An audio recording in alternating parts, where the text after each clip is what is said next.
Pernah nggak teman-teman merasa bosan padahal semuanya berjalan seperti biasa?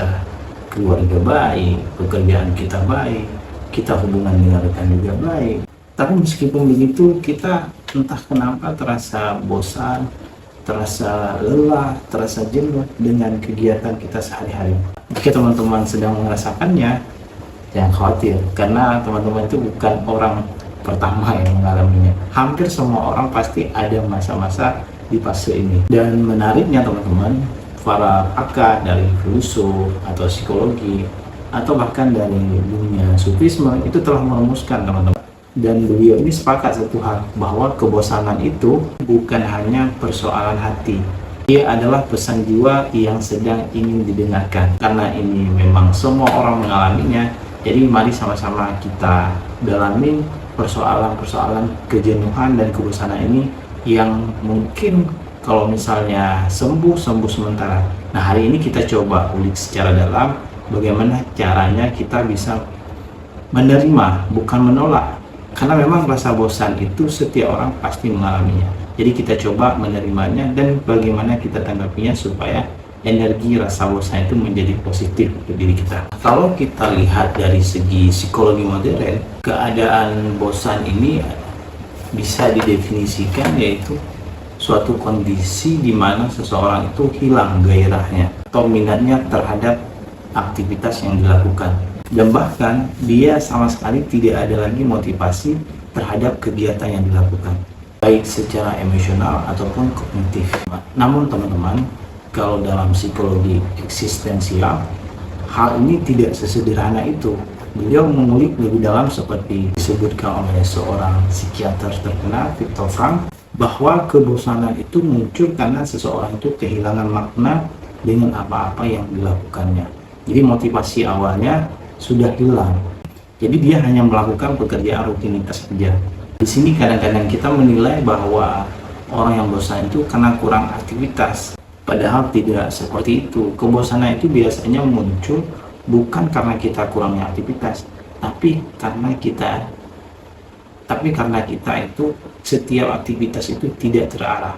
Kita aktif gitu, bisa lakukan ini, bisa ngerjain ini, bisa ngerjain itu, tapi hati kita ini tidak terhubung dengan apa yang sedang kita lakukan. Pekerjaan kita ke sini, hati kita malah ke tempat yang lain. Jadi dari hasil pengertian di atas teman-teman, jadi bisa kita lihat bahwa ada beberapa hal yang memang menyebabkan seseorang itu merasa bosan.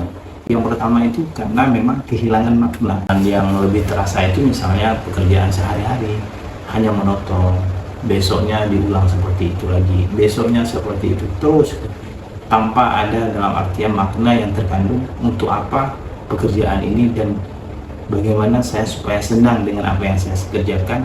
Dan kita tidak berdialog dengan diri kita sendiri, sehingga makna dari pekerjaan yang kita lakukan itu hambar. Mau tidak mau, teori ini harus kita akui, karena ketika seseorang itu kehilangan makna dengan apa yang dia kerjakan, pasti pada akhirnya itu dia akan merasa kejenuhan apapun pekerjaannya. Kemudian yang kedua, karena terlalu banyak stimulasi tapi miskin komplementasi. Kita akui teman-teman, saat ini kan semuanya serba cepat, udah ada AI, udah informasinya begitu cepat, kita dapat apa yang kita pengen dari berbagai hal di dunia, kita bisa gali informasinya sepersekian detik, tapi kita tidak menyaring apa yang memang itu kita butuhkan atau hanya sekedar hura-hura aja, sehingga kebiasaan-kebiasaan yang tidak memberi manfaat untuk kita itu terus kita lanjut, terus kita lakukan, sehingga terasa pikiran kita ini tidak terarah lagi. Biasanya karena kita itu tidak pernah mendengar suara hati. Jadi teman-teman, kalau suara hati ini pasti selalu berbisik teman-teman, dengan lembut, dengan pelan, dia pasti akan terdengar mengajak kita untuk hal-hal yang berbau positif. Tetapi karena dunia nyatanya tidak mendukung, akhirnya kita menolak panggilan hati itu, sehingga lama-kelamaan inilah yang nantinya pada ujungnya menyebabkan kita bosan, karena tidak sesuai lagi dengan apa yang ada di dalam hati kita dan dengan apa fakta yang terjadi di lapangan. Nah, untuk itu teman-teman perlu kita lakukan dialog dengan diri sendiri supaya bisa menjadi sinkron antara hati dan pekerjaan kita saat ini. Jadi teman-teman, ada salah satu ungkapan dari seorang filsuf namanya Zen. Beliau ini membuat suatu kaidah bahwa memang kebosanan itu sifat manusiawi. Semua pasti pernah merasakannya.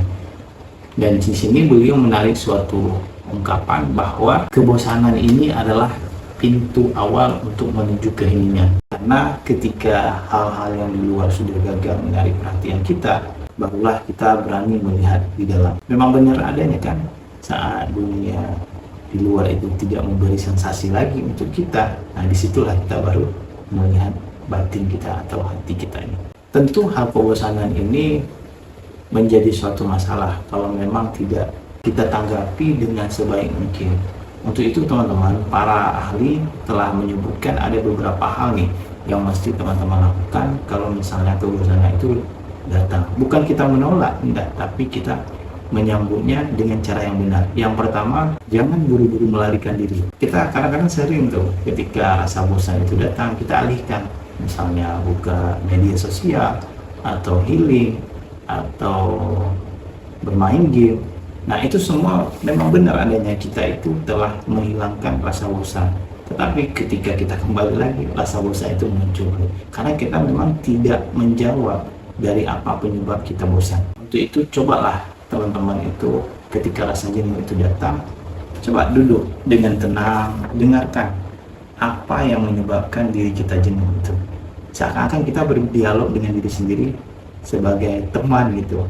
Nah dari situ nanti baru kita bisa menemukan hal-hal yang baru yang memang sesuai, yang menjawab rasa kebosanan itu datang. Yang kedua, teman-teman masuki ruang jenuh itu dengan penuh kesadaran.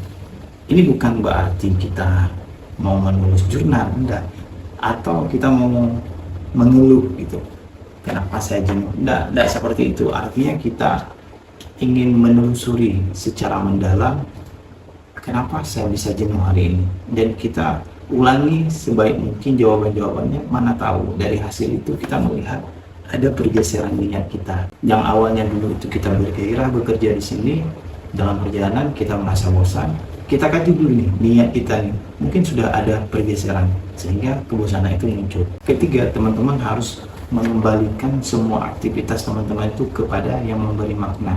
Contohnya kita membersihkan halaman, bukan sekedar untuk pekerjaan biasa, tapi ini adalah sebuah pengabdian. Atau kita melakukan pekerjaan sampai tuntas, bukan karena uang, tapi karena ini adalah sebuah keikhlasan. Dan kita kerja juga dalam hati kita untuk ibadah. Nah hal-hal seperti ini yang mungkin sudah kita kaburkan, sudah tertutup dengan hal-hal yang bersifat materi. Nah dari situlah nantinya rasa bosan itu muncul, sehingga perlu kita perbaiki lagi tujuan daripada apa yang kita lakukan saat ini untuk mencari makna yang memang sangat berarti bagi diri kita. Kemudian yang terakhir teman-teman, berilah ruang untuk kita bisa memperbaharui jiwa kita ini. Jadi kadang-kadang kita udah terlampau jalan terlalu jauh. Nah saatnya ini kita memperbaharui dengan kembali melalui hal-hal yang baik seperti zikir, kita melakukan meditasi, atau merenungkan alam sekitar kita ini, atau sekedar diam. Dan biasanya kebiasaan kita itu duduk di depan halaman rumah, melihat persawahan, sambil merokok, kopi secangkir. Nah itu salah satu bentuk-bentuk kita untuk merenungi supaya ada pembaharuan jiwa kita, membersihkan dari banyaknya persoalan-persoalan yang masuk di pikiran kita. Akhirnya teman-teman, sebagai penutup, jadi kebosanan ini adalah suatu hal yang wajar, yang semua orang pasti mengalaminya. Cuma kalau misalnya kita tanggapinya dengan cara yang salah, maka lama-lama kebosanan ini menjadi penyakit untuk kita, sehingga kita pun akhirnya hanya berjalan di situ saja, stuck, tak ada perubahan sama sekali. Perlu teman-teman sadari bahwa kebosanan ini bukan dosa, dan kejenuhan juga bukan aib. Dia adalah isyarat yang memberi sinyal kepada kita bahwa dia ingin kita hadir di setiap aktivitas kita itu dengan penuh kesadaran, dengan penuh makna, dan terarah. Jadi banyak kita melihat teman-teman kita itu yang tersesat bukan karena kerjanya itu berat, tapi dia kehilangan arah, kehilangan makna dari apa yang dia lakukan. Dan lebih parahnya lagi, biasanya mereka itu sama sekali tidak pernah berhubungan lagi atau berdialog dengan dirinya sendiri. Itu teman-teman, kalau misalnya nanti datang rasa bosan, jangan buru-buru diusir, duduklah dengannya dan dengarkan apa bisikan kecil, karena bisa jadi dengan rasa bosan itu, ketika kita renungkan, itulah cara Tuhan untuk memperbaiki kehidupan kita. Oke teman-teman, semoga video ini bermanfaat. Jangan lupa di like, di share, dan di subscribe.